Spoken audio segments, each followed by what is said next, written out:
Pessoal, então voltamos agora falando de controle físico, tá? Deixa eu tentar puxar aqui um pouquinho para aparecer também o computador. Tá? Pessoal, então controle físico. Coloquei aqui para vocês, olha. Em solos planos e nivelados, a inundação é um método efetivo de controle de plantas daninhas, como, por exemplo, os tabuleiros de arroz. Gente, aqui a gente está falando de arroz irrigado. Pode ser raro para a maioria de nós, tá? Mas é o melhor exemplo que a gente tem de controle físico, sem sombra de dúvidas, tá? Então, espécies perenes de difícil controle, como a tiririca e a grama seda, são erradicadas sob inundação prolongada. Então, essa prática é eficiente porque limita o oxigênio das raízes. Então, para gente que já fez fisiologia, sabe que as raízes das plantas precisam respirar. E quando elas não respiram, elas morrem afogadas. A gente já falou disso anteriormente, tá?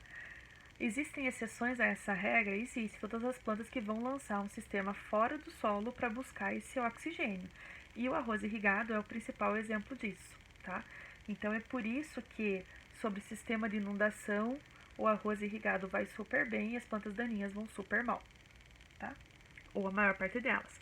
Porque elas são danadinhas e elas conseguem superar, algumas delas conseguem superar a inundação, tá? Então, o que a gente aponta aqui para vocês como limitações do controle físico? É o custo do nivelamento do solo, para você conseguir trabalhar realmente nesses tabuleiros, e a grande quantidade de água necessária, pensando que a água de boa qualidade é já um arsenal raro na nossa sociedade, né, gente? Então a gente sabe que a gente vive num planeta azul, que ele é azul por causa da água, mas isso não quer dizer que toda essa água disponível no mundo ela é potável, ela é boa para consumo e fatalmente boa para agricultura, tá bem? Então, o grande exemplo de sucesso dessa técnica chama-se arroz irrigado, tá? Mas existem outras técnicas, gente. Então, a cobertura de solo com restos culturais, por exemplo, é uma técnica. Quando a gente fala de cobertura de solo com restos culturais, certamente vem na cabeça de vocês plantio direto, tá? Então, plantio direto também é um exemplo de sucesso de controle físico. Aí vocês podem me perguntar, professora, mas então por que a gente controla a planta daninha no sistema de plantio direto? Porque, gente, ele é um método que não é perfeito. Ele faz sim diferença, porque ele vai funcionar como um bloqueio, mas não quer dizer que as plantas não consigam se desenvolver a ponto de romper essa barreira. Então ele elimina uma certa quantidade daquela questão de plantas fotoblásticas positivas, então ela impede que a luz solar chegue e excitem aquelas plantas na germinação, tá? Mas ele não vai controlar 100%, como nenhum dos métodos que a gente vai ver vai controlar 100%, nem mesmo o herbicida, tá? E aí, gente, além dessa cobertura morta, a gente pode fazer coberturas aí pensando em canteiros com plásticos de cores diferentes, com tecido não tecido, né, o TNT de cores diferentes, que são bastante usados na olericultura, tá?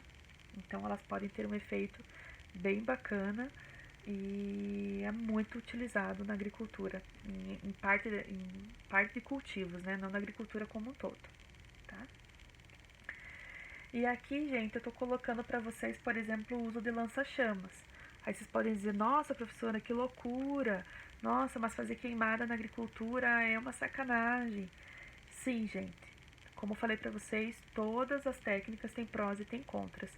Mas existem algumas culturas, principalmente voltadas para florestais, que o uso de lança-chamas ainda é uma ferramenta muito útil, tá? Porque eles acabam controlando plantas daninhas e algumas pragas também, que é de difícil controle, que a gente não consegue controlar por iscas, por exemplo, tá? Então, assim, eu acredito que sim, que seja uma ferramenta que esteja entrando em decréscimo, em desuso, mas ainda falta muita tecnologia para substituir essa, tá bem? Aqui eu estou mostrando para vocês então a cobertura, né, por mulching. E aqui eu estou usando, estou mostrando para vocês uma técnica de quebra de dormência de semente, gente. Dentro dessas caixas, essa foto aqui eu tirei de um site da Embrapa, tá? Que demonstra também uma técnica, tá? Então aqui a cobertura morta do solo, né? Que além da cobertura podem ter efeitos aleloquímicos. Então ela vai produzir, né, a cobertura morta em quantidade e qualidade na relação carbono-nitrogênio. É lógico que isso é um estudo à parte, mas é uma vantagem. Uma distribuição uniforme de palhada, né, melhora a condição ambiental total da propriedade e vai mudar a composição dessa comunidade de plantas daninhas, tá? Tende a ficar mais fácil da gente avaliar. Então aqui eu estou mostrando outras fotos para vocês, eu vou aproximar aqui para que vocês consigam visualizar melhor, tá? Então o uso de fogo, tá? Então aqui também estou demonstrando, aqui é uma figura demonstrativa. E a partir de agora a gente vai para controle biológico. E isso são cenas do nosso próximo capítulo, tá bom? Dúvida, gente, sobre esse tipo de controle aqui? Acho que não, né? Aqui na nossa região a gente domina essa parada.